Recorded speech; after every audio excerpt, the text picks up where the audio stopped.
You know, it's kind of funny. You'd think that after just this month, where the Bruins have lost against the Nashville Predators, Buffalo Sabres, San Jose Sharks, and now the Anaheim Ducks, that I'd be starting my Joker arc. But no. I don't know if I'm immune to it right now, because I expected the Bruins to not be good, or the fact that I've been doing this for the past 4 years, and the Bruins have been pretty good over the past 3, when they really should have been mediocre at best. I don't know which of those has sort of made me numb to it right now, but yeah, pretty numb. In any case, Bruins lose 6-2 to the Anaheim Ducks. Welcome back down into the den, everybody. What is there really to say here? Well, there is one thing to say. I know that I haven't gone ballistic just yet.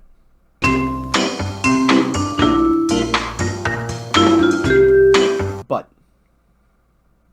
I want you all to be around here for when I do.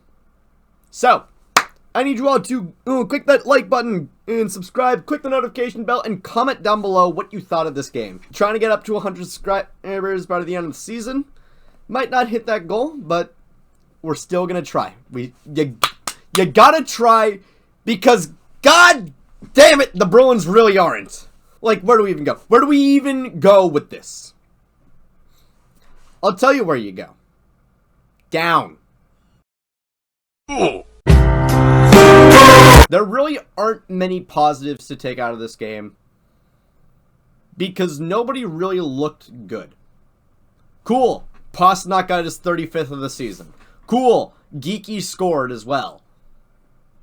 But do I really have to recap more? I can't just leave it at like the Callahan fight, which capped off a really, really rough night for Callahan. He really sucked in this one. He really, really sucked in this one. But this loss did give us one extra benefit, and it's an unintended one, but it's still a benefit. The Bruins, with this loss, have leapfrogged the Ducks in the NHL's great ping-pong ball race to the bottom. That's right! With this loss, we officially move up from 9th to 8th in the NHL's draft lottery. Now, there's only a 6% chance that the Bruins actually win it. But hey, as long as we get more ping-pong balls rattling around in there, all is good for me. All is good for me. Korpisalo looked good for the first little bit, and then the wheels just fell off. I say there isn't much to recap, but there is. There is. You are down 15 shots to 5 in the first period. You still have not had a 30-shot game since before the deadline. You have not taken a lead into first intermission since the Buffalo game, which, need I remind you, was 4 games ago now. Admittedly, the Bruins were hit with a little bit of a shock before this game. Nikita Zadorov, for the first time this season, missing games, going back home to Boston to deal with a family issue, which has not been disclosed yet. And truthfully, I do not care what anybody says about this. I hate it when they try to pry into any player's personal life, but right now, especially, I'm just like, leave the man alone. I haven't been a fan of him at all this season.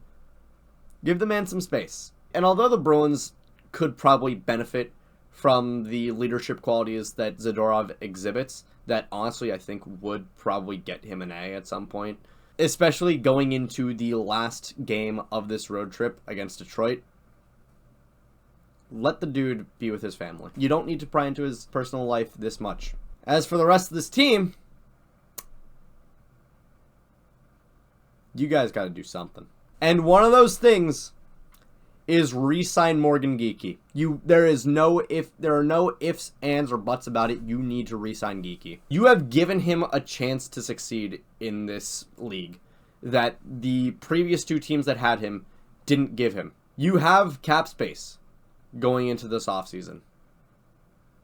Maybe even more, depending on how much you move. Which, that could mean Elias Lindholm is gone. That could mean Hampus Lindholm is gone. That could mean you don't re-sign Henry Jokiharju. That could mean you don't re-sign Johnny Beecher. You allow him to walk. There are plenty of reasons why you might have the space to facilitate getting a Geeky deal done. And if someone tries to offer sheet him, the only thing that I can really say is, thank you for doing our negotiation for us. We're going to match this. You have someone with a deadly shot. And having him as a foil to Pastrnak, I think that's going to be incredible. I salivate at the thought of Geeky Middlestat Pastrnak. Now, the thing is, we do also need someone who can play second line center. Or even, Pavel Zacha has a killer of a shot that he doesn't get to utilize often because he's stuck at center. The Elias Lindholm experiment has been such a disaster that the initial value that I said that was going to be in that, I started off the season saying that $7.75 million was going to be worth it for putting Zacha on the wing where he naturally should be. And putting Zacha on the wing where he naturally should be is still good. It just so happens that Elias Lindholm was not the guy that we need to get. And in fact, Zacha might even be on the block for getting rid of as well. I love Pavel Zacha. I would kill to continue to have Pavel Zacha on this team. But at the same time, he's over $4 million a season. And going into a rebuild, you want to have a decent amount of cap space. And unfortunately, if he ends up being a cap casualty, he will be the biggest pain in my chest for cap casualties. But at the same time, I'll completely understand and I'll continue to cheer for him no matter where he goes. But if we hold on to him, we're looking at a potential top 6 of Geeky Middlestat Pastrnak on the top line, Zacha, Patra, Lysell on our second. And I think that can be really good. But as it stands right now, our team is so starved for depth that we basically have 2 fourth lines. Even still, I cannot understand why we are so bad right now that we're forced to have Cole Koepke on our third line. When you are at that point, you are waving the white flag.